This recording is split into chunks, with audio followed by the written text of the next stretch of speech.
61 News at 10 starts now.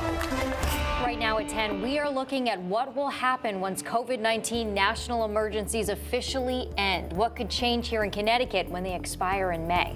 Also, after the horrific killings of Tyree Nichols was caught on camera, we're hearing about the difficult conversations parents of color are having with their children.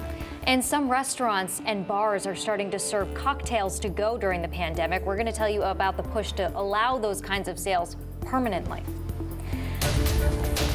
But we begin at 10 with the end in sight to the COVID-19 alert in our country. Good evening. I'm Jen Bernstein. And I'm Ben Goldman. Thanks for joining us here. The COVID-19 emergencies in the United States will be ending in just a few months. That's according to the president. But what exactly does that mean, and what impact will that have? Fox 61's Gabby Molina starting us off live in Hartford with some of those answers tonight. Gabby. Well, Ben and Jen, we still don't know the full scope of exactly what this will mean, but essentially it changes the way that the federal government responds to COVID-19, treating it as endemic. But with that comes the end of certain benefits that we've all gotten used to over the last few years.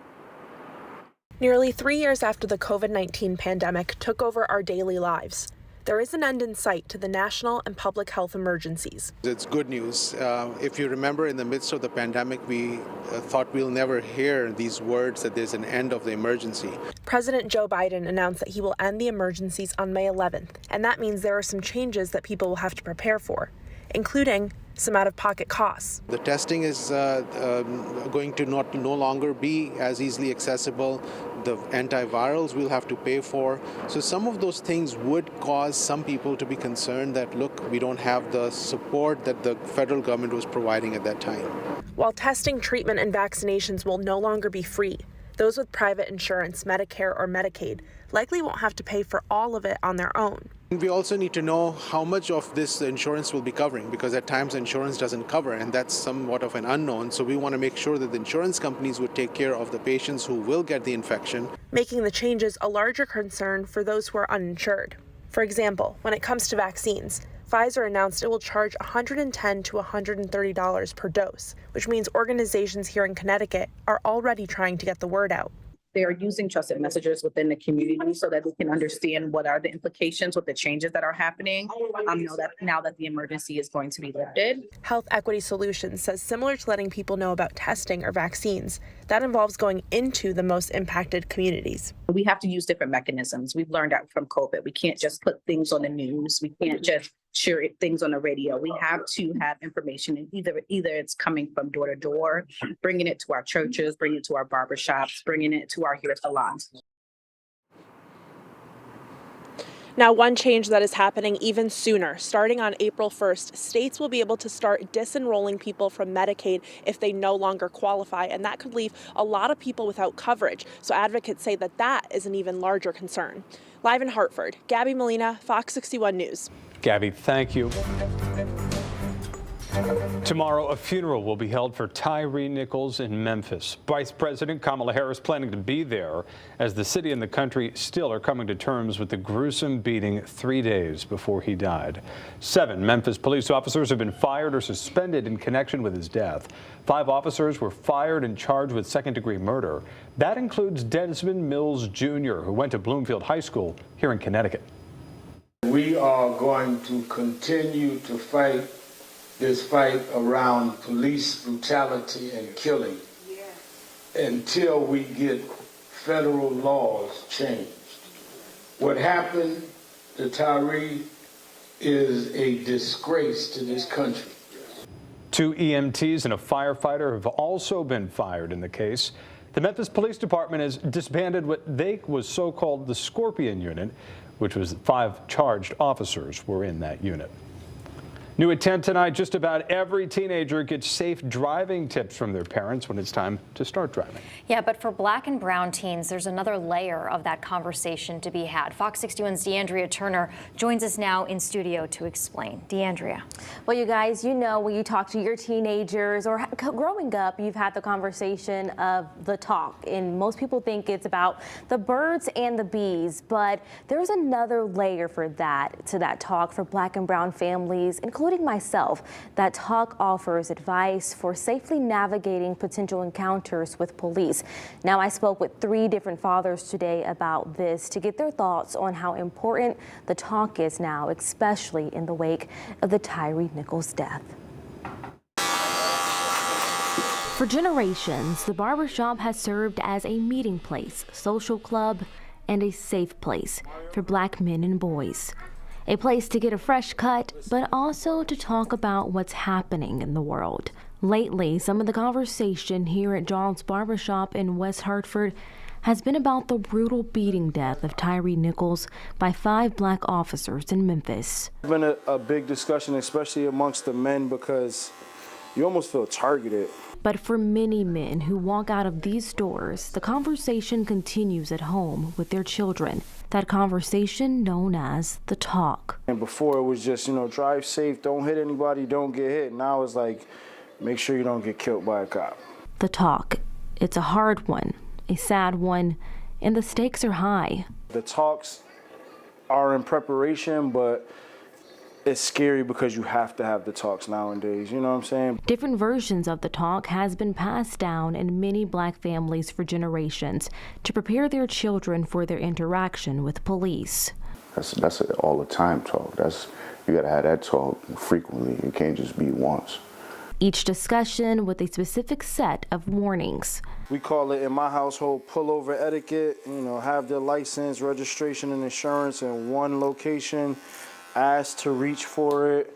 Keep your hands visible. Criminal Justice and Community Policy Stewart Professor Dr. Lorenzo Boyd says that these talks can date back to pre-civil rights. Remember, American history is an oral history, so we tend to have this conversation because people of color tend to have negative relationships with the police in situations like that. He says the talk can bring up unfortunate realities that Black and brown people have to face. It's really important to understand that the vast majority of the 800,000 cops are good people trying to do a good job, but you just never know who you're going to run across. Dr. Boyd also says that this is all about accountabilities on each level. He says the more that police officers are held accountable, the more that things like this will come to light. In the studio, Deandrea Turner, Fox 61 News. Critical story tonight, Deandrea. Thank you. Time now to get a check on the forecast here on the Weather Watch, and things will be changing. Yes, and they're going to get really, really cold, Rachel.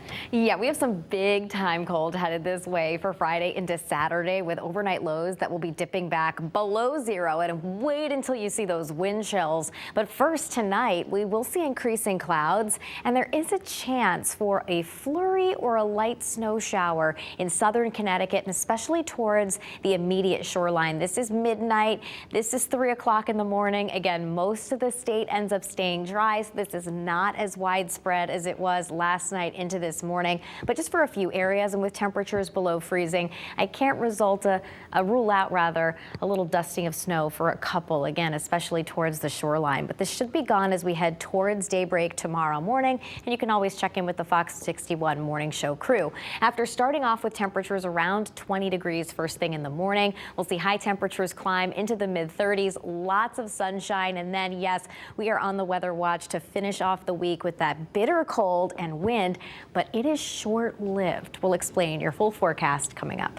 All right, Rachel, thank you. And because of the freezing temperatures we're expecting later this week, Governor Ned Lamont is activating the severe cold weather protocol starting on Thursday afternoon.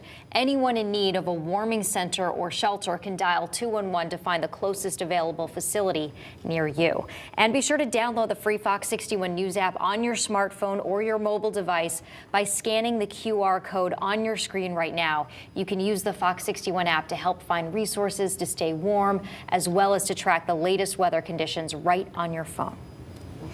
All right, we are following some breaking news tonight out of Winchester, where a person is dead after a head-on crash on Route 44. I want to go out to Fox 61 Sarah Sanchez in our breaking news center tonight with what we're learning. Sarah? Well, Ben and Jen, state police say it happened around 7:30 tonight on Route 44 near the intersection of Route 183. 2 vehicles crashed head-on with one another. Now, we have not received the victim's name yet, but we do know 2 of other 3 people injured in that crash were taken to the hospital by helicopter, and they're said to be in critical condition. Now, that third person has also been hospitalized for injuries. Route 44 is closed right now. It's expected to stay closed for several more hours. Of course, investigators are on scene. They're working to find out exactly what happened. We'll bring you updates as we learn them in the Breaking News Center. I'm Sarah Sanchez. Ben, Jem. All right, Sarah, thank you very much. We are also following more breaking news out of Hartford tonight, where a man is in the hospital after a shooting. It happened just before 7 this evening on May Street in the Asylum Hill section of Hartford. The man is in his 20s, and we're told he's expected to survive his injuries. No word tonight about any suspects or any other injuries, and anyone with information about the shooting should call Hartford Police. New at 10 tonight, a man has been arrested in a cold case dating back more than a decade, where police say a Farmington man was kidnapped and then shot to death. The chief state's attorney announced the arrest of 32-year-old Sean Milner in the killing of 42-year-old Wakas Victor Raymond. Investigators say in December of 2010, Raymond was kidnapped from the store that he owned, the Smoker's Shop on Barber Street in Hartford. Police say that Milner demanded money from Raymond, then shot him multiple times. Last year, DNA evidence indicated that Milner could not be eliminated from a bullet recovered where Raymond was found shot.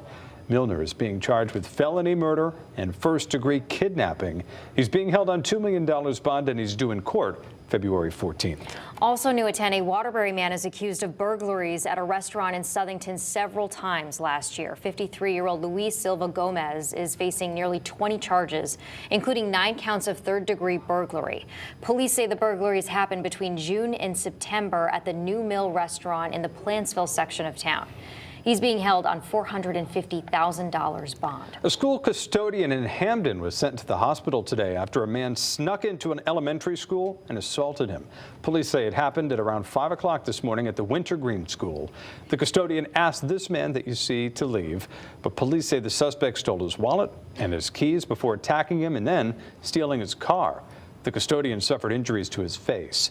Anyone with information should call police in Headon. And new at 10, we are hearing from one group trying to make something permanent that restaurants and bars started serving up during the pandemic. We're talking about to-go cocktails. The Distilled Spirits Council of the U.S. testified today in support of a bill to do that right here in Connecticut. Currently, to-go alcoholic mixed drinks won't be allowed to be sold until June of 2024. All alcohol sold for carry-out or delivery must be in a securely sealed container. The alcohol must also be placed in a bag before being taken from a business. 18 other states and Washington, D.C. have allowed to-go cocktails to be sold permanently.